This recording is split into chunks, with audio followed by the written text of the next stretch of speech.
ಈ ಮಧ್ಯಂತರ budget trailer ಅಷ್ಟೇ. ಚುನಾವಣೆ ನಂತರ ಭಾರತವನ್ನು ಅಭಿವೃದ್ಧಿಯ ಹಾದಿಯಲ್ಲಿ ಕೊಂಡೊಯ್ಯುವ ಬಜೆಟ್ಗೆ ಇದು ಟ್ರೇಲರ್ ಇದ್ದ ಹಾಗೆ ಅಂತ ಪ್ರಧಾನಿ ನರೇಂದ್ರ ಮೋದಿ ಹೇಳಿದ್ದಾರೆ. ಹಂಗಾಮಿ ಹಣಕಾಸು ಸಚಿವ ಪಿಯೂಷ್ ಗೋಯಲ್ ಇವತ್ತು ಮಂಡಿಸಿದ ಮಧ್ಯಂತರ ಬಜೆಟ್ ಹೊಸ ಭಾರತ ಸೃಷ್ಟಿ ಮಾಡುವ ಗುರಿಯನ್ನ ಹೊಂದಿದೆ ಅಂತ ವಿಶ್ವಾಸವನ್ನ ವ್ಯಕ್ತಪಡಿಸಿದ್ದಾರೆ. ಮೋದಿ ಸರ್ಕಾರದ ಮಧ್ಯಂತರ ಬಜೆಟ್ ಯುವಜನ ವಿರೋಧಿ ಬಜೆಟ್ ಅಂತ ಮಾಜಿ ಸಿಎಂ ಸಿದ್ದರಾಮಯ್ಯ ಟ್ವೀಟ್ ಮಾಡಿದ್ದಾರೆ. 17.4% ಪ್ರಮಾಣದ ನಿರುದ್ಯೋಗ ದೇಶದ ಜ್ವಲಂತ ಸಮಸ್ಯೆಯಾಗಿದೆ. ಉದ್ಯೋಗ ಸೃಷ್ಟಿಗೆ ನೆರವಾಗುವಂತಹ ಯಾವ ಯೋಜನೆಗಳನ್ನು ಘೋಷಣೆ ಮಾಡಿಲ್ಲ.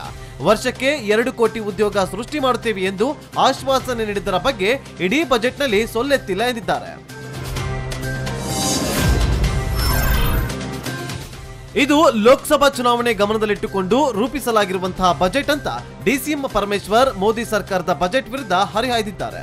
ಜಿಎಸ್ಟಿ ಜಾರಿಯಿಂದ ಆಗಿರುವ ಅನುಕೂಲ, ಎಷ್ಟು ಕಪ್ಪು ಹಣ ತರಲಾಗಿದೆ ಎಂಬುದರ ಬಗ್ಗೆ ಮಾಹಿತಿ ನೀಡಿಲ್ಲ.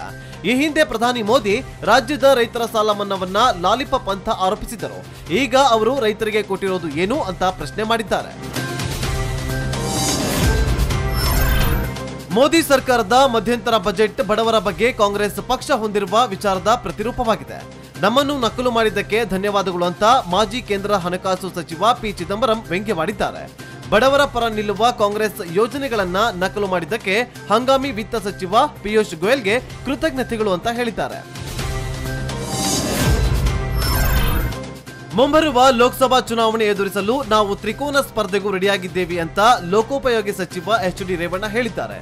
ಎಲ್ಲದಕ್ಕೂ ನಾವು ಸಿದ್ಧರಿದ್ದೇವೆ, ಮೈತ್ರಿ ಮೂಲಕವಾದರೂ ಸ್ಪರ್ಧೆ ಮಾಡ್ತೀವಿ, ಆಗಿಲ್ಲ ಅಂದ್ರೂ ಪ್ರತ್ಯೇಕ ಸ್ಪರ್ಧೆಗೆ ಸಿದ್ಧರಿದ್ದೇವೆ ಅಂತ ತಿಳಿಸಿದ್ದಾರೆ. ಇನ್ನು ಟಿಕೆಟ್ ಹಂಚಿಕೆ ಬಗ್ಗೆ ದೇವೇಗೌಡರು ತೀರ್ಮಾನಿಸುತ್ತಾರೆ. ಹಾಸನದಲ್ಲಿ ದೇವೇಗೌಡರು ಸ್ಪರ್ಧಿಸಿದ್ರೆ ಅತಿ ಹೆಚ್ಚು ಮತಗಳ ಅಂತರದಲ್ಲಿ ಗೆಲ್ಲಿಸುತ್ತೇವೆ ಎಂದಿದ್ದಾರೆ.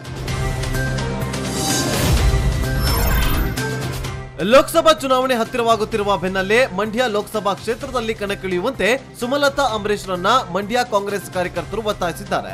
ಈ ಕುರಿತು ಪ್ರತಿಕ್ರಿಯಿಸಿರುವ ಸುಮಲತಾ, ಈ ಜನ್ಮ ಇರುವವರೆಗೂ ನನ್ನ ಸೇವೆ ಮಂಡ್ಯಕ್ಕೆ ಇರುತ್ತೆ, ದುಡುಕಿ ತೀರ್ಮಾನ ತೆಗೆದುಕೊಳ್ಳಲು ಆಗುವುದಿಲ್ಲ, ಎಲ್ಲವನ್ನೂ ಚರ್ಚೆ ಮಾಡಿ ಒಂದೊಳ್ಳೆ ತೀರ್ಮಾನ ಕೈಗೊಳ್ಳುತ್ತೇನೆ ಎಂದಿದ್ದಾರೆ.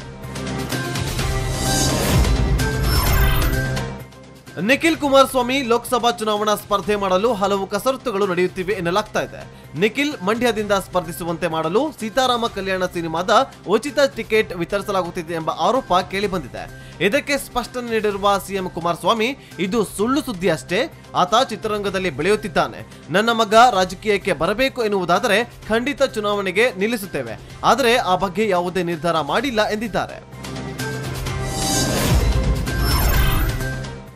ಭೂಗತ ಪಾತಕಿ ರವಿ ಪೂಜಾರಿ ಬಂಧನ ಮಾಡಿರುವುದರ ಕುರಿತು ಸಿಎಂ ಕುಮಾರಸ್ವಾಮಿ ಖಚಿತಪಡಿಸಿದ್ದಾರೆ. ಪಾತಕಿ ರವಿ ಪೂಜಾರಿ ಜನವರಿ 19ರಂದೇ ಆಫ್ರಿಕಾದ ಸೆನೆಗಲ್ನಲ್ಲಿ ಬಂಧಿಸಲಾಗಿದೆ ಅಂತ ಕುಮಾರಸ್ವಾಮಿ ತಿಳಿಸಿದ್ದಾರೆ.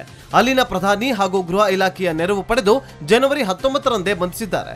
ಆತನನ್ನು ಬೆಂಗಳೂರಿಗೆ ಕರೆತರುವ ಪ್ರಕ್ರಿಯೆ ಜಾರಿಯಲ್ಲಿದೆ ಎಂದಿದ್ದಾರೆ. ಚಾಲೆಂಜಿಂಗ್ ಸ್ಟಾರ್ ದರ್ಶನ್ ಅಭಿನಯದ ಬಹುನಿರೀಕ್ಷಿತ ಚಿತ್ರ ಯಜಮಾನ ಸಿನಿಮಾದ ಲಿರಿಕಲ್ ವಿಡಿಯೋಗಳು ಈಗಾಗಲೇ ರಿಲೀಸ್ ಆಗಿ ಭರ್ಜರಿ ರೆಸ್ಪಾನ್ಸ್ ಪಡಿತಾ ಇವೆ. ಇದರ ಬೆನ್ನಲ್ಲೇ ಹೊಸ ದಾಖಲೆ ಬರೆಯೋಕೆ ರೆಡಿಯಾಗಿರುವ ಯಜಮಾನ ಚಿತ್ರದ ಆಡಿಯೋ ಲಾಂಚ್ ಇದೇ ಫೆಬ್ರವರಿ 10ರಂದು ನಡೆಯಲಿದೆ. ವಿಶೇಷ ಅಂದ್ರೆ ಬೆಂಗಳೂರಿನ ರಕುಂ ಶಾಲೆಯ ದೃಷ್ಟಿಚೇತನ ಮಕ್ಕಳ ಕೈಯಲ್ಲಿ ಸಿನಿಮಾದ ಆಡಿಯೋ ಲಾಂಚ್ ಆಗ್ತಿದೆ. ಸತೀಶ್ ನೀನಾಸಂ ನಟನೆಯ ಚಂಬಲ್ ಸಿನಿಮಾದ ಟ್ರೈಲರ್ ನಿನ್ನೆ ರಿಲೀಸ್ ಆಗಿದೆ. ಇನ್ನು ಟ್ರೈಲರ್ ಭರ್ಜರಿ ಸೌಂಡ್ ಮಾಡುತ್ತಿದ್ದು ಡಿಸಿ ಗೆಟಪ್ ನಲ್ಲಿ ಮಿಂಚುತ್ತಿರುವ ಸತೀಶ್ ನೀನಾಸಂ ಖಡಕ್ ಆಗಿ ಕಾಣಿಸಿಕೊಂಡಿದ್ದಾರೆ. ಅಲ್ಲದೆ ಅವರ ಈ ಪೋಸ್ ಸಿನಿ ಪ್ರೇಮಿಗಳಿಂದ ಭಾರಿ ಪ್ರಶಂಸೆ ಗಳಿಸಿದೆ. ಇದಕ್ಕೆ ಸಾಕ್ಷಿ ಎಂಬಂತೆ ಚಿತ್ರದ ಟ್ರೈಲರ್ ರಿಲೀಸ್ ಆಗಿ 1.8 ಲಕ್ಷ ವ್ಯೂಸ್ ಪಡೆದಿದ್ದು ಟ್ರೆಂಡಿಂಗ್ ನಲ್ಲಿ ನಂಬರ್ 2 ಸ್ಥಾನದಲ್ಲಿ ಗಿಟ್ಟಿಸಿಕೊಂಡಿದೆ.